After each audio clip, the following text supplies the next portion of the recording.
Stock মার্কেটে একটা শেয়ারের ফেস ভ্যালু এবং মার্কেট ভ্যালু এই দুই রকম ভ্যালু প্রচলিত আছে। তো আমি আজকের ভিডিওতে খুব সংক্ষেপে ব্যাখ্যা করব যে এই ফেস ভ্যালু এবং মার্কেট ভ্যালু এই দুটো ভ্যালুর পার্থক্য কোথায় এবং এই মার্কেট ভ্যালুটা সময়ের সাথে সাথে কিভাবে ফেস ভ্যালু থেকে চেঞ্জ হয়ে যায়। তো এখন একটা স্টক মার্কেটে একটা কোম্পানিতে একটা স্টক এক্সচেঞ্জে একটা কোম্পানি যখন একটা প্রাইমারি মার্কেটে প্রথমবারের মতো অকশনে আসে, প্রাইমারি মার্কেটে through the IPO, initial public offering, যেটা একটা বা প্রাথমিক গণপ্রস্তাব যেটাকে আমরা বাংলায় বলে থাকি।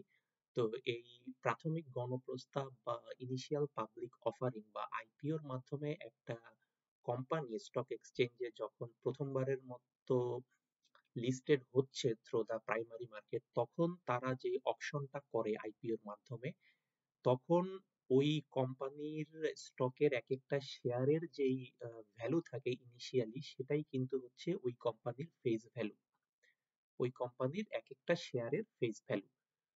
এবং ফেস ভ্যালুটা হিসাব করা হয় যে ওই কোম্পানির টোটাল অথরাইজড ক্যাপিটাল কত, ডিভাইডেড বাই তারা টোটাল কতগুলো শেয়ার স্টক মার্কেটে রিলিজ করবে। তাহলে এই দুইটাকে ভাগ করলে আমরা যেটা পাচ্ছি সেটা হচ্ছে এক একটা শেয়ারের ফেস ভ্যালু। উদাহরণ হিসেবে ধরা যাক যে একটা কোম্পানি স্টক মার্কেটে লিস্টেড হলো এবং তারা আইপিওর মাধ্যমে তারা তাদের স্টক সেল করবে। তো তাহলে ধরেন যে ওই কোম্পানিটার টোটাল অথরাইজড ক্যাপিটাল হচ্ছে লেটস সে 100 কোটি টাকা, এবং ওই কোম্পানির টোটাল নাম্বার অফ শেয়ারস হচ্ছে 10 কোটি। তাহলে ওর অথরাইজড ক্যাপিটাল হচ্ছে 100 কোটি টাকা আর ওর টোটাল নাম্বার অফ শেয়ারস হচ্ছে 10 কোটি, অর্থাৎ কোম্পানির মালিকানাকে টোটাল 10 কোটি ভাগে ভাগ করা হলো।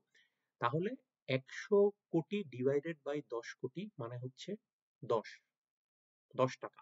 অর্থাৎ যখন আইপিও হচ্ছে প্রাইমারি মার্কেটে অকশনের সময়, তখন আসলে ওই কোম্পানির এক একটা শেয়ারের ফেস ভ্যালু হচ্ছে 10 টাকা। কিভাবে পেলাম? Authorised capital divided by total number of shares.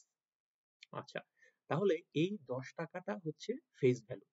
এখন প্রাইমারি মার্কেটে যারা অপশন করছে ডিউরিং দ্য আইপিও, তারা এক একটা শেয়ার 10 টাকা দিয়ে কিনে নিল।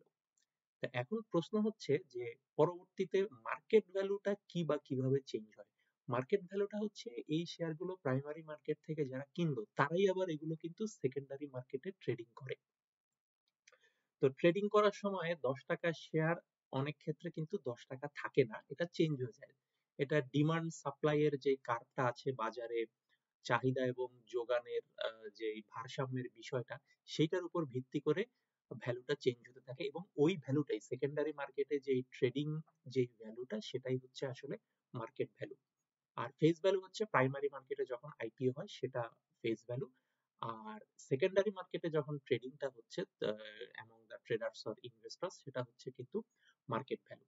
তো এই মার্কেট ভ্যালুটা কিন্তু নর্মালি ফেস ভ্যালুর মতো ওরকম ফিক্স থাকে না।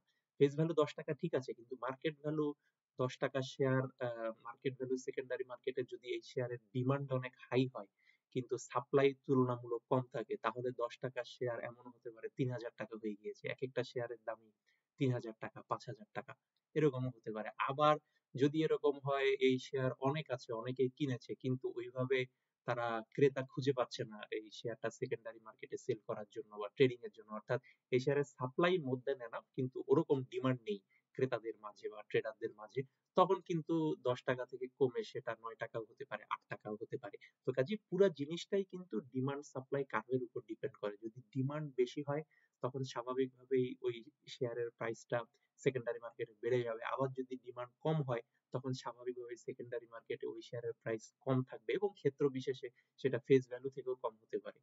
10 টাকার ফেস ভ্যালু শেয়ার 9 টাকাও হয়ে যেতে পারে সেকেন্ডারি মার্কেটে। তো পুরোটাই কিন্তু বাজারের চাহিদা এবং যোগানের যেই ভারসাম্য, সেই ভারসাম্যের উপর ডিপেন্ড করে এটা ডাইনামিক্যালি চেঞ্জ হতে থাকে। এটাকে আর্টিফিশিয়ালি সেট করার কোনো বিষয় না, এটা ডিমান্ড সাপ্লাই কার্ভের উপর ভিত্তি করে এটা ফ্লাকচুয়েট করতে থাকে, আপ ডাউন করতে থাকে, ইত্যাদি ইত্যাদি।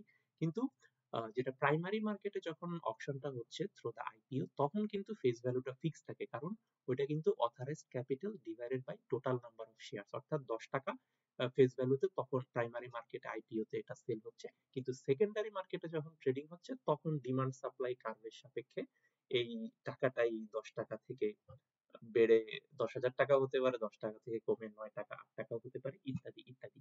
তো এটাই হচ্ছে মূলত স্টক মার্কেটে যেটা প্রাইমারি মার্কেটে ফেস ভ্যালু বা সেকেন্ডারি মার্কেটে মার্কেট ভ্যালু, এবং ওভার দ্য টাইম এটা চেঞ্জ হতে থাকে through the demand supply curve in the stock market. ধন্যবাদ সবাই।